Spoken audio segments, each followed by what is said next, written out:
नमस्कार दोस्तों मैं नवीन कुमार अपने चैनल लैंग्वेज ऑफ प्लैनेट्स में आपका स्वागत करता हूं। देवगुरु बृहस्पति जब से अतिचारी स्थिति में अपनी स्पीड को बढ़ाकर चलना शुरू हुए हैं, तब से आज तक और सन 2033 तक स्थितियां लगातार तेजी से बदलती हुई हमको दिखाई देने वाली हैं।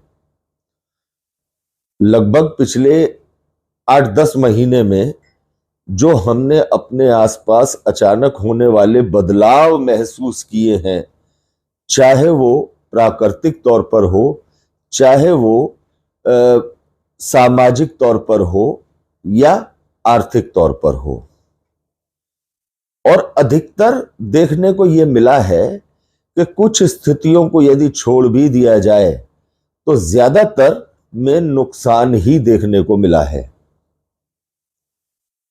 और देवगुरु बृहस्पति का 2025 के शुरुआत से ही अतिचारी स्थिति में होना, यह कहा जा रहा था कि यह एक महाविनाश का वर्ष है, क्योंकि 2025 को यदि हम न्यूमेरोलॉजी के हिसाब से जोड़कर देखते हैं तो यह मंगल का साल कहा जाता है।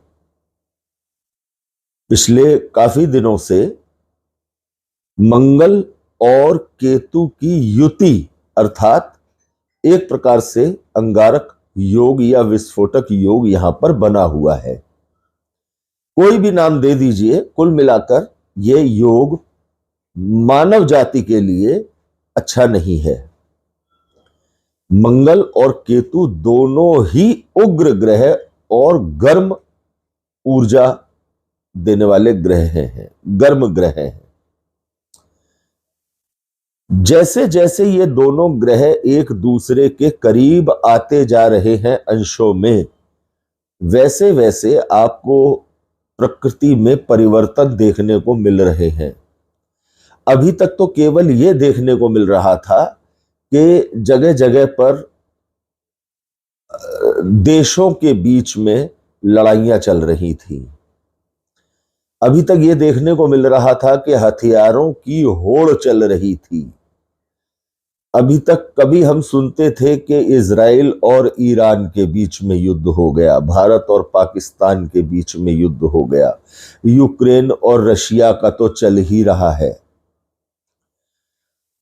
उधर नॉर्थ कोरिया ने भी साउथ कोरिया पर मिसाइलें दाग दी।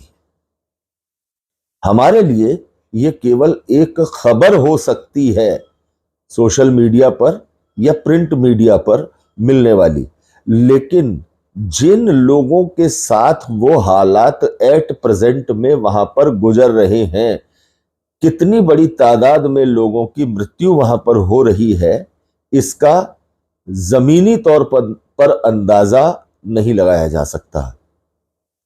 अर्थात कहीं ना कहीं मानव जाति का नुकसान जरूर हो रहा है। अब जबकि मंगल और केतु दोनों अंशों में एक दूसरे के बेहद करीब आते जा रहे हैं, तो ज्योतिष शास्त्र के अनुसार दो खतरनाक ग्रहों का एक दूसरे के समीप आते जाना अंशों में ये बड़े घटनाक्रम को अंजाम देने वाली स्थितियों का निर्माण करता है। 24 जुलाई से 2 अगस्त यानी ये जो 8-9 दिन का समय रहने वाला है, ये मंगल और केतु की युति का बहुत करीब में अंशों में रहने वाला समय है। एक तरफ यदि हम बात करते हैं कि आतंकवादी घटनाओं को लेकर, या हम बात करते हैं किसी एक नए युद्ध की शुरुआत को लेकर, या हम बात करते हैं किसी तरह की बड़ी दुर्घटना को लेकर, चाहे वो आसमान में हवाई जहाजों से जुड़ी हो, जल में होने वाली कोई घटना हो, या थल पर जमीन पर होने वाली किसी भी प्रकार की कोई दुर्घटना हो, जिसमें के सामूहिक नरसंहार दिखाई देता है। अब 13 जुलाई को शनि का वक्रीय होना परिवर्तन की राशि में, कालपुरुष कुंडली के 12वें भाव में शनि का वक्रीय स्थिति में आना एक नई चीज का वर्तमान की स्थितियों में जुड़ जाना है। शनि का वक्रीय होना ये प्राकृतिक आपदाओं की तरफ और ज्यादा मानव जाति को और प्रकृति को धकेल रहा है। 13 जुलाई आते आते हम देख रहे हैं कि हिंदुस्तान में, चीन में, जगह जगह अन्य देशों में भी बाढ़ की वो स्थिति बनी हुई है कि जिसका जिक्र करना आसान नहीं है।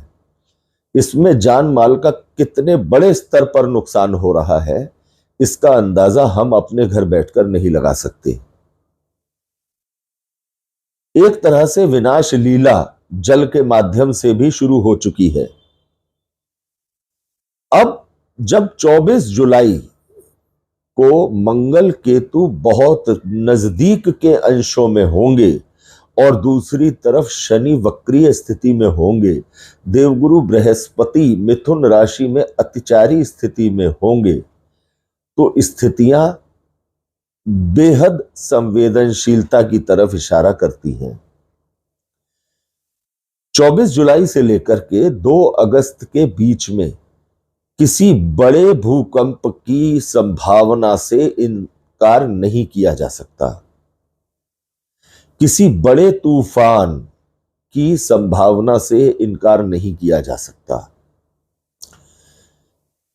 दूसरी तरफ शनि का वक्रीय होना मोक्ष की राशि में, जल तत्व राशि में, यह अपने आप में इशारा करता है कि किसी क्षेत्र में अचानक से जल से जुड़ी कोई ऐसी समस्या आ जाए रातों रात, जहां पर के बड़ी संख्या में लोगों के मारे जाने की संभावना बन जाए। प्राकृतिक आपदाओं में भूकंप, किसी स्थान पर अचानक से ऐसा भूकंप आ जाए जिसमें महाविनाश देखने को मिल जाए। और मंगल केतु का नजदीक होना यह निश्चित तौर पर एक हमारी मानव जाति को एक ऐसे विश्व युद्ध की तरफ ले जाने वाली स्थितियां बनती दिखाई दे रही हैं, जिसमें चाहकर या न चाहकर भी हम लोगों को शामिल होना पड़ जाए। तो ये स्थितियां किसी भी लिहाज से अच्छी नहीं है। हालांकि यह स्थिति, शनि की वक्रीय स्थिति 28 नवंबर तक रहने वाली है। शनि की वक्रीय स्थिति का सभी राशियों पर क्या प्रभाव होगा, सभी लग्नों पर क्या प्रभाव होगा, इसे लेकर हम एक अलग वीडियो बनाएंगे। लेकिन आज हम उस विषय पर बात कर रहे हैं जो 24 जुलाई से और 2 अगस्त के बीच में घटने वाली संभावित घटनाएं दिखाई दे रही हैं। क्या बारिश वर्तमान में नहीं हो रही? क्या युद्ध वर्तमान में नहीं हो रहा? क्या एक दूसरे के साथ वैचारिक मतभेद, चाहे वो देशों का हो, चाहे वो परिवार में हो, चाहे वो किसी भी स्तर पर हो, क्या आज नहीं हो रहा? लेकिन 24 जुलाई से 2 अगस्त के बीच में कुछ ऐसा घटित हो जाने की संभावना है जिसको बहुत लंबे समय तक इतिहास में याद रखा जाएगा। दोस्तों, ईश्वर करे कि सब कुछ नॉर्मल रहे। हमारी भगवान शंकर से प्रार्थना है कि प्रभु इन ग्रहों की विनाश लीला से समस्त मानव जाति की रक्षा करें। लेकिन ज्योतिष के अनुसार बनते गोचर, बनती ग्रह स्थितियां बहुत कुछ संकेत देती हैं। वाहन दुर्घटनाओं में, आग लगने की घटनाओं में, विस्फोट होने की घटनाओं में, आतंकवादी घटनाओं में अचानक से बाढ़ आ जाने की स्थिति में, तूफान में, भूकंप में, इन स्थितियों में अचानक से होने वाला इजाफा मनुष्य जाति को, किसी सभ्यता को तहस नहस कर देने के लिए काफी होता है। हमारा आप सभी से यह निवेदन है कि अपने इष्ट की सेवा पूजा जारी रखें, क्योंकि देवगुरु बृहस्पति का अतिचारी स्थिति में होना ये मनुष्य जाति के लिए फेवरेबल बहुत ज्यादा नहीं है। अपने इष्ट की सेवा पूजा अवश्य जारी रखें, साथ ही भगवान बजरंगबली की सेवा पूजा पर विशेष ध्यान दें, चाहे आप किसी भी लग्न के व्यक्ति हैं, क्योंकि किसी भी प्रकार के संकट से भगवान बजरंगबली रक्षा करते हैं। दोस्तों, आप वाहन प्रयोग करते हैं, आप गैस के या किसी ऐसे स्थान पर काम करते हैं जहां पर आग से जुड़ा हुआ काम होता है, या आप समुद्र तटीय क्षेत्रों में कोई काम करते हैं, या आप बहुत ऐसे कंजस्टेड एरिया में रहते हैं जहां पर भूकंप आने पर बच निकलने की संभावनाएं क्षीण हो, तो 24 जुलाई से लेकर के और 2 अगस्त के बीच में सावधानी रखनी जरूरी है।